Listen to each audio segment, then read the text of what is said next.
Diaz was pleased and would like to meet you again. Is that a good thing? Of course, although I'm starting to think that Diaz was responsible for our unfortunate loss. What makes you say that? One does not wave accusations at a man like Diaz. I'm merely thinking out loud. No matter. I have a proposal that you could profit. I don't have time to run more errands, Cortez. I would have thought a man with such dangerous dates would be hungry for opportunities. Please, Tommy, at least hear me out. Go on. I have a buyer for a piece of military hardware that is being taken through town. Pick it up for me. And once you get it, I want you to call me immediately. Then...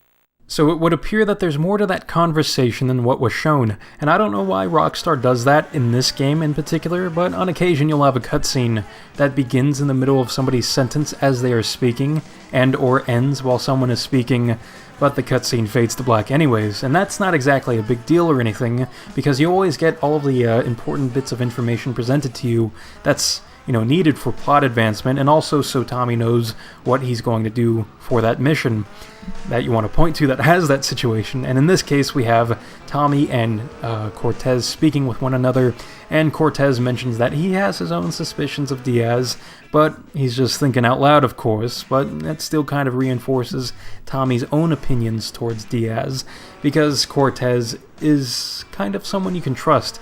He's become that character for Tommy, and it's a bit surprising that Tommy didn't openly agree to Cortez about Diaz, so I kind of question that, but I really shouldn't, because, well, Tommy's a smart cookie, he knows what he's doing, so we should leave him be. And, I suppose maybe Tommy, during that cutscene, said to himself, I can go with the flow, not exactly putting his own opinions out there, and I can respect that, because Go With The Flow is a damn fine Queens of the Stone Age song from their album Songs for the Deaf that was released in 2002.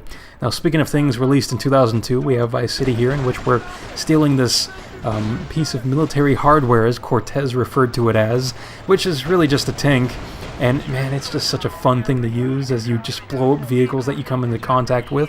But the way that I like stealing the tank and taking it on over to the garage that Cortez wants it at is by parking a vehicle in front of the convoy. And it's really funny if you can get a hold of a Faggio and park that in front of the convoy, because the convoy still completely stops and you have to have a military fella I suppose move the Faggio out of the way, and it's just such a funny scene to look at. It's such a shame I didn't have a Faggio to use, but regardless though, during the time in which the convoy is stopped, I like shooting the gunner out of the gunner's seat and then stealing the tank, because people start checking around and all that, and they are pretty much caught with their pants down as Tommy steals the tank. Now, something cool about the tank is that you can actually shoot the cannon behind you, and that speeds up the tank, so in theory the tank can be the fastest vehicle in the game by continuously shooting behind you, so the momentum from the shots pushes you forward. Alright, me old China, it's Paul.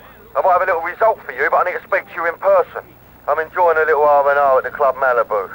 I reckon you're going to owe me a favour or two out of this, sunshine. I'll see you later. Ah, yes, enjoying some R&R, much like Sergeant Bird was enjoying some R&R at the Tiki Lodge in Molten Crater in Spyro 3. Yeah, I'm just full of references today. Yeah.